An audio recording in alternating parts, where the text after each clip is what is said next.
Hey everybody, welcome back to Lettermen Row, and As the Big Ten World Turns, brought to you by Byers Auto. I think that's just going to be the new name for this segment for a while.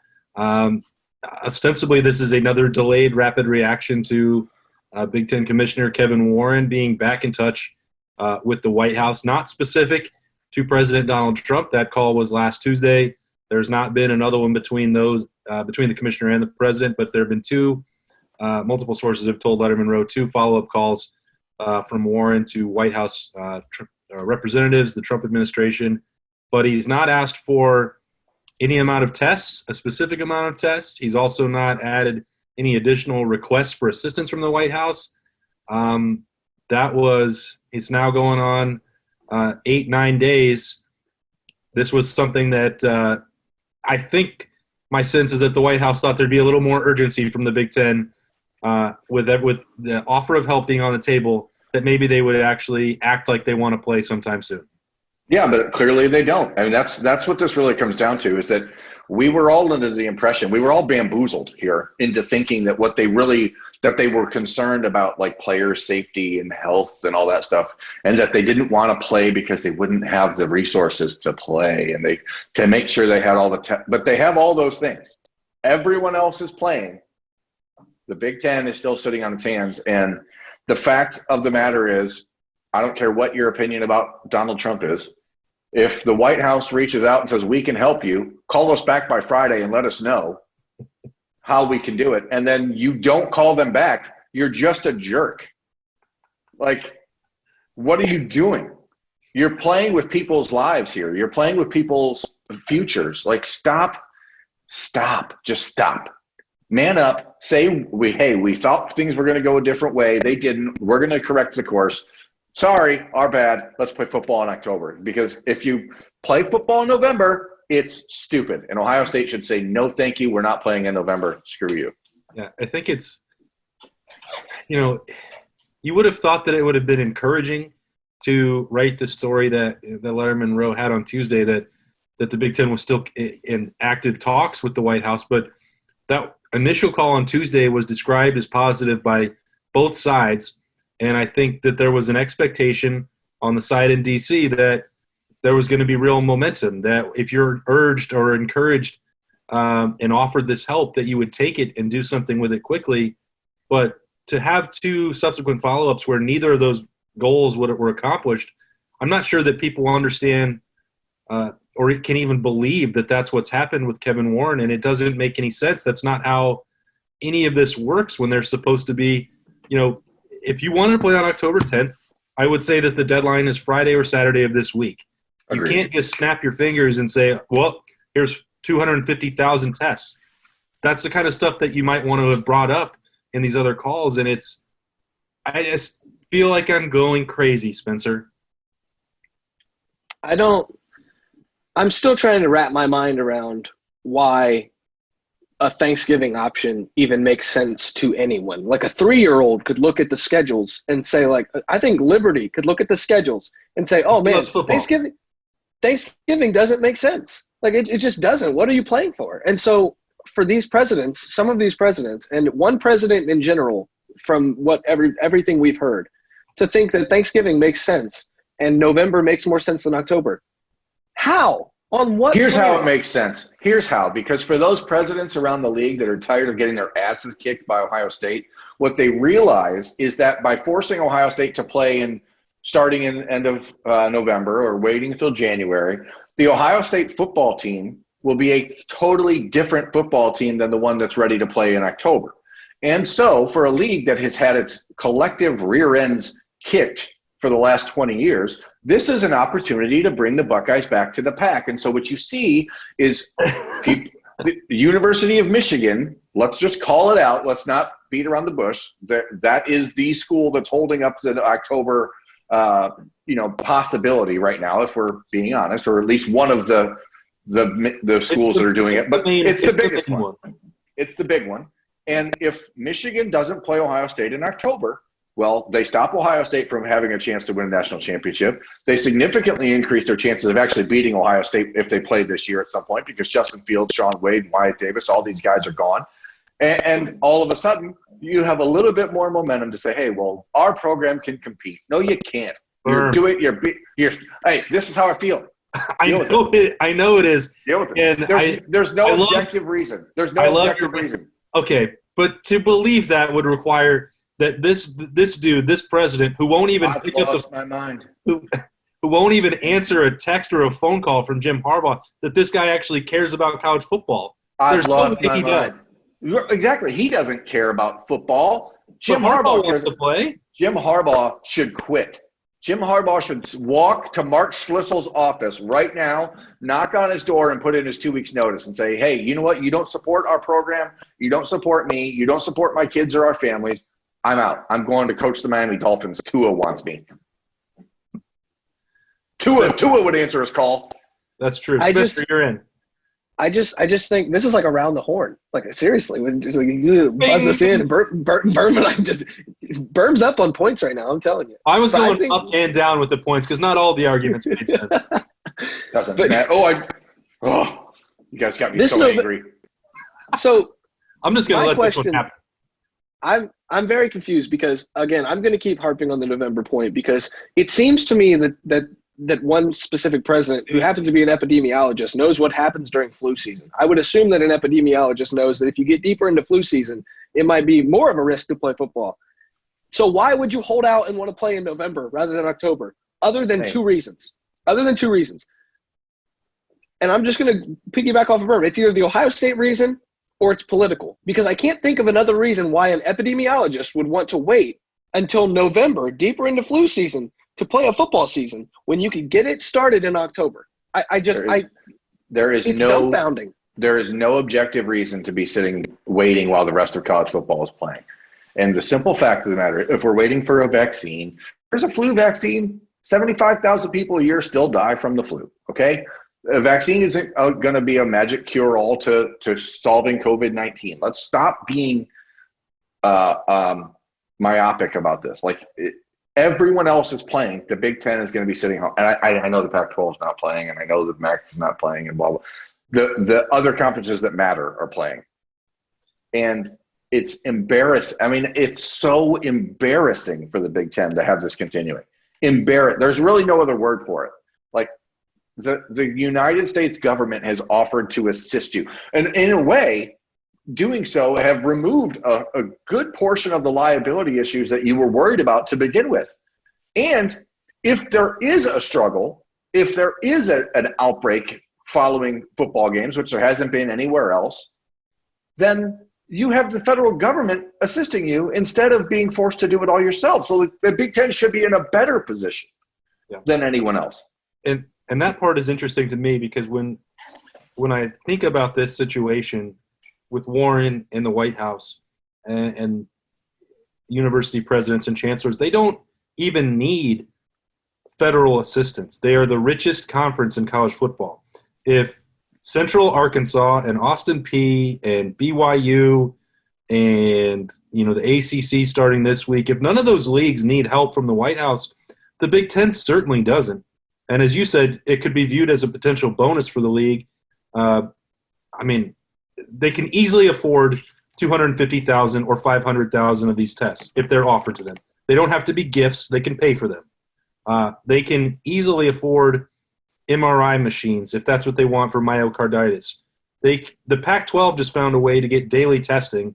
The most confusing, even worse leadership historically than the Big Ten, and Larry Scott has found a way to make sure that his league could potentially play by November with daily testing. Now, we can argue about when is the right time, but they're also dealing with different situations in California, in Oregon, and Washington than the Big Ten footprint is. But again, that's also a reason why this league should not be sitting on the sideline on October 10th. So it's just when you add up all these things and you say them out loud, I just don't understand what could be going on in the meetings with presidents and chancellors that it's so easy to see solutions from the outside. And I know that their decision is harder and there's other factors with broadcast networks and liability and all these other things. We're not school presidents, but we understand how football works. And we all now have 6 months into this, have a pretty good idea how this disease works and how it can be managed and a path forward. I just don't know what they're hoping for, what other thing Michigan would need to see, because they are the only vote that matters. Like, Rutgers is just not going to pick a side in the rivalry. They have 50 million reasons to just be happy with whatever they decide. So it's going to be up to the rivals to chart a path forward. And I don't know what it's going to take for Michigan to get on the right side of this. I wanted to apologize. Sorry, Spencer. I did not mean to say that Michigan was afraid of Ohio State playing football, but I kind of do mean it. I definitely think they don't want Ohio State to have a chance to win a national championship. But maybe everything else I said was off base. Jim Harbaugh should still quit, though. Go ahead, Spencer.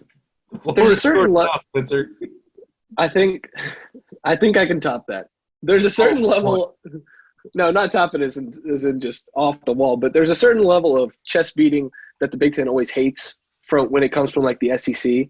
But right now, I feel like the Big Ten just continues to beat its chest and just not care what anybody thinks about it, because it's beating its head against the wall like a bunch of morons. No, but you've got no chest beating. No, hear me out, Berm. Come on, I let you read off a paper or whatever you did. You've got the commissioner of this league. You have the commissioner of this league having the gall not to call the White House back to give them an answer on Friday. You've got a president. He did call them on Friday. He did call them on Friday.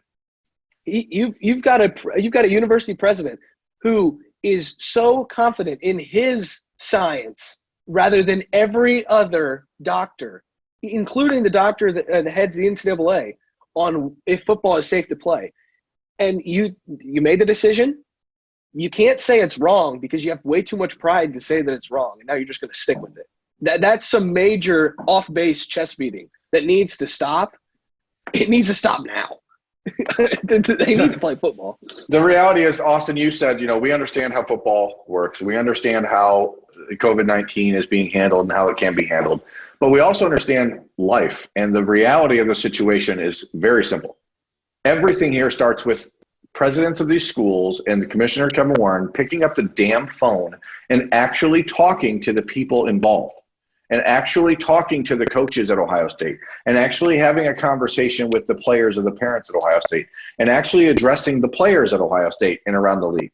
That is the first. I mean, we're 5 weeks into this, and they still haven't given any sort of plan to anybody.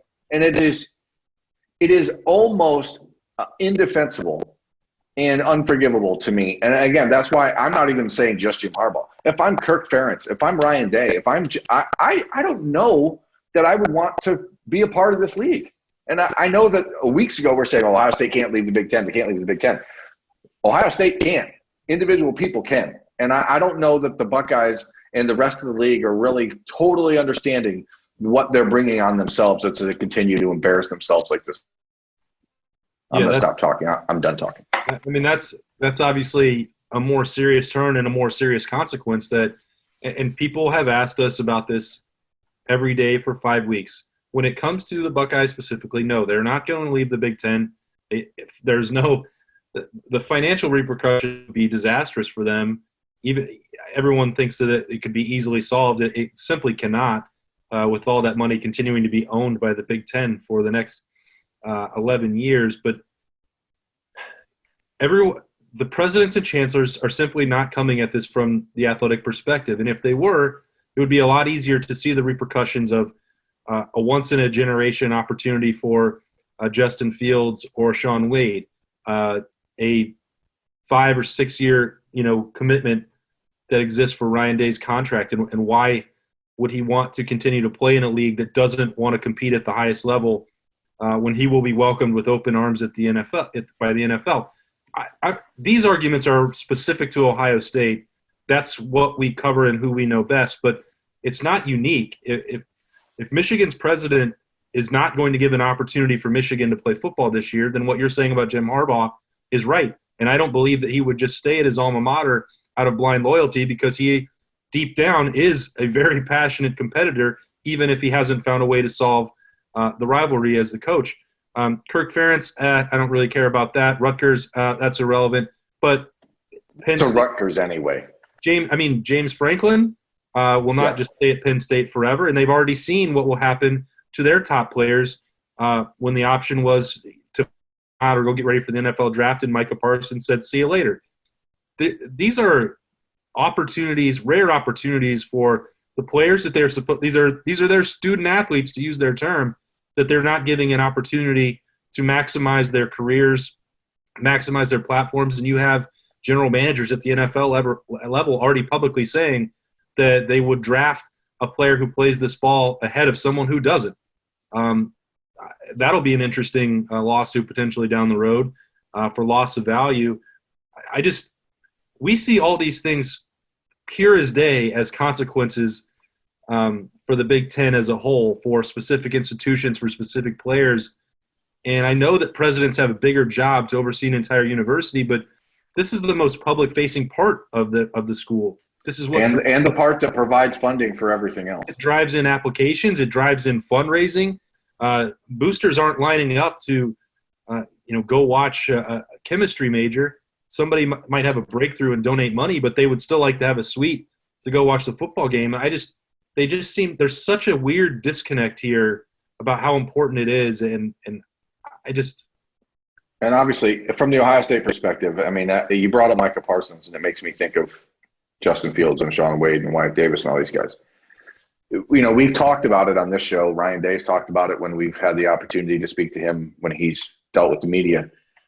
This group at Ohio State right now is an extremely special group that has an opportunity to do something, is a once-in-a-lifetime opportunity. And the fact that Justin Fields and Wyatt Davis and Shaun Wade and Josh Myers and all these guys are still on campus, they are practicing, they are working. These kids deserve an opportunity to go out there and live their dream. And it just drives me up a damn wall that people are not considering or even talking to them about this. Like, they deserve a conversation. I can't believe we spent all summer talking about how players need a voice and how players' voices matter. And now when they're screaming and begging to be heard about playing a game, they're being basically ignored by the adults in the room. It's embarrassing. And now I'm really done talking. I'm done. Are you done, Spencer? Well said. It's good. We touched on the consequences. The consequences are going to extend far beyond 2021, 2025. I think when these television deals are up, whenever that happens to be, I think this could come up then. Do you guys really value football the way that we're going to pay you to broadcast these games? This could have ramifications 10, 15 years down the road. This is not – I think the Big Ten is playing with a lot bigger fire than they think they are. I think it's very nearsighted to – or, very they've got some blinders on. And I think they need to really look at the big picture here, because the consequences of everything that they've done for the last 5 weeks are going to be huge. And what they've done so far in these 5 weeks has been, like Berm said, embarrassing and abhorrent, every word you could think of. Yeah. Even if they don't approve of a plan to play by October 10th, they still need to put something in place by the end of this week. It's not fair to anybody involved to let this drag out. Ohio State, they will have finished, 2 weeks of these 12-hour work weeks with everyone being required to be back on campus and participating. You're just going to make them do that permanently. Individual drills twice a week, meetings with no game plan putting in. It doesn't make any sense. It's not helpful to make them do that indefinitely without knowing what it's for. So I would. Again, this is not a prediction in any way, and I don't as I've said dating back to last week, we don't know of any date planned for the return to play task force to present a plan and the presidents and chancellors to vote on it. When we find out, we will certainly report on that, but I just believe that it would have to be done by Friday so that everyone knows what's going to happen and put a plan, practice plan in place, game plan, schedule plan, recruiting calendar, everything else that goes involved with a college football year, so that just so you know, if it's November, okay, well, Shaun Wade is probably going to get ready for the draft and not going to play in that, but he deserves an opportunity to make that decision for himself. So the longer that this drags out, the worse it's going to be for the Big Ten. It's definitely in the best interest of everybody who covers college football, plays college football, is a parent of a college football player, is a coach of college football, runs a bar on Lane Avenue. Everybody needs to know what's going to happen here so that we can all move forward. That's not happened at this point, and it's incredibly disappointing, as Berm and Spencer have both said already. I'll add my 2 cents to that as well. I'm Austin Ward. Berm has one more apology. I'm sorry about everything I've said, but I want you all to know that we appreciate you watching and listening. Wow, Thank you.